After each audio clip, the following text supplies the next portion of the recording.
चाचा जान हमारी मदद करे चाचा जान। क्या हुआ भतीजे, खैरियत तो है? हमारे हालात बहुत खराब है चाचा जान। तुम्हारे हालात खराब है तो मैंने ठेका नहीं लिया हुआ। चाचा जान मालिक मकान हमें घर से निकाल रहे हैं, हमारी मदद करें। और तुम्हारी मदद करके मुझे क्या मिलेगा? तुम्हारे पास तो कुछ है भी नहीं। चाचा जान कैसी बातें कर रहे हैं, आखिर हम एक ही तो खून है। भाई के मरने के बाद कोई खून का रिश्ता नहीं रहा, दफा हो जाओ। ऐसा ना करे चाचा जान, आखिर हम कहाँ जाएंगे। मेरी तरफ से भाड़ में जाओ और दफा हो जाओ यहाँ से, और आज के बाद मेरे घर के आसपास नजर मत आना।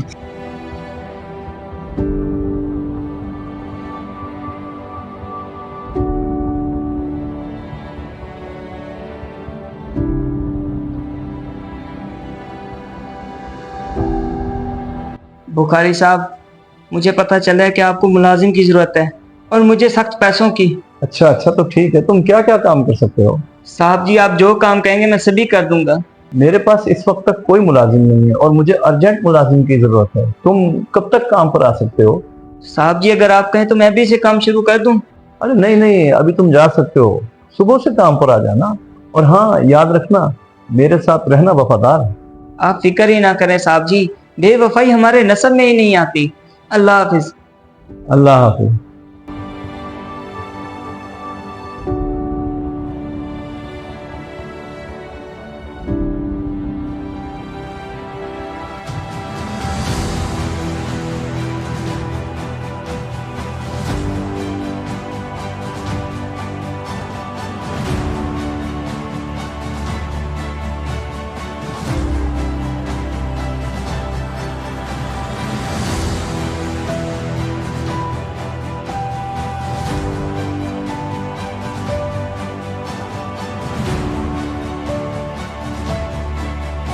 मुदस्सिर, इधर आओ बेटा। जी साहब हुक्म करें। बेटा मैं काम से जा रहा हूँ और शाम को आऊंगा। अब घर तुम्हारे हवाले। साहब जी आप बेफिक्र होकर जाएं। ठीक है बेटा, तुम किचन के साथ साथ जरा सोफों को भी साफ कर देना, मिट्टी बहुत पड़ी है इनके ऊपर। ठीक है साहब जी।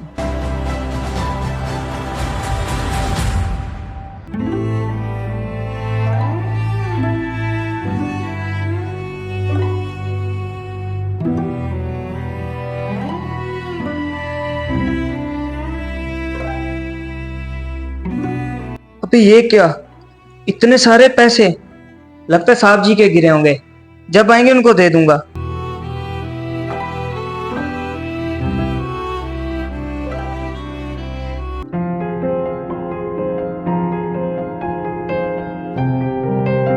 सब कुछ तो अपनी जगह पर ही पड़ा है।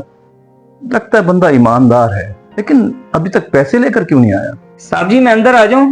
हाँ हाँ, आ जाओ। बेटा क्या हुआ, खैरियत तो है? परेशान लग रहे हो। साहब जी जब सुबह मैं सोफों की सफाई कर रहा था तो मुझे ये आपके पैसे मिले। मैंने सोचा जब आप आएंगे मैं आपको दे दूंगा। शाबाश बेटा, जीते रहो। बहुत शुक्रिया तुम्हारा। नहीं नहीं साहब जी, शुक्रिया किस बात का। बेटा मुझे तो ये पैसे याद भी नहीं थे, तुम खुद भी तो इन्हें रख सकते थे। मुझे मेरे वालिद साहब समझाते थे कि जिस प्लेट में खाना खाते हैं उसमें छेद नहीं किया जाता। बेटा मैं तुम्हें एक बात बताऊं कि मेरे पास आज तक कोई भी मुलाजिम मुस्तकिल तौर पर क्यों नहीं रह सका। वो क्यों साहब जी? वो ये कि तमाम मुलाजिम ईमानदारी के इस टेस्ट में फेल हो जाते थे और तुम इस टेस्ट में पास हो गए हो। बेटा इस दौरान तुम ये जान चुके होगे कि मैं तन्हा हूँ और मेरा कोई वारिस भी नहीं है, और मेरी ख्वाहिश ये कि मैं अपनी सारी जायदाद और सब कुछ तुम्हारे नाम कर दूं। क्या कहा साहब जी?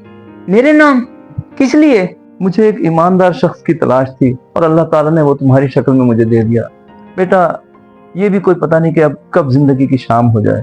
ऐसा ना बोलें, अल्लाह आपको लंबी उम्र दे।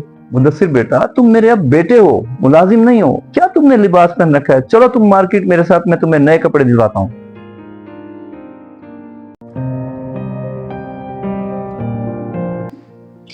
जी भाई, किससे मिलना है? मुझे बुखारी साहब से मिलना था। लेकिन उनका तो 1 महीने पहले इंतकाल हो चुका है। बहुत अफसोस हुआ ये सुनकर। उनका तो कोई वारिस भी नहीं था। ये कारोबार उनका कौन संभाल रहा है? मरने से 1 महीना पहले उन्होंने अपनी सारी जायदाद एक मुलाजिम के नाम कर दी थी।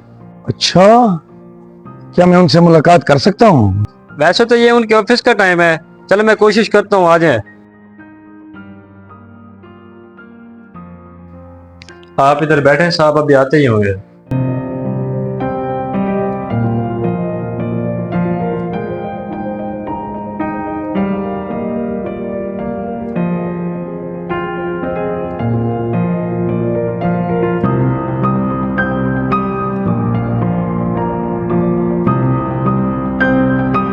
मुदस्सिर, तू इधर क्या कर रहा है? मैं ही हूँ वो जिससे मिलने के लिए आप इधर बैठे हैं। मुदस्सिर बेटा, जिस दिन मैंने तुम्हारे साथ ये सलूक किया था उसके 10 दिन बाद मेरी नौकरी चली गई थी और तब से मैं दर बदर की ठोकरें खा रहा हूँ और तुम्हें ढूंढता फिर रहा हूं ताकि मैं तुमसे माफी मांग सकूं। चाचा ये दुनिया मक्का फाते अमल है।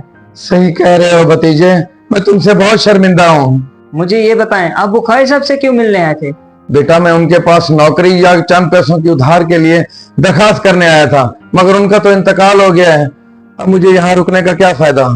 अच्छा मैं चलता हूँ। किधर जा रहे हैं चाचा? आप मेरे दफ्तर में नौकरी नहीं कर सकते क्या?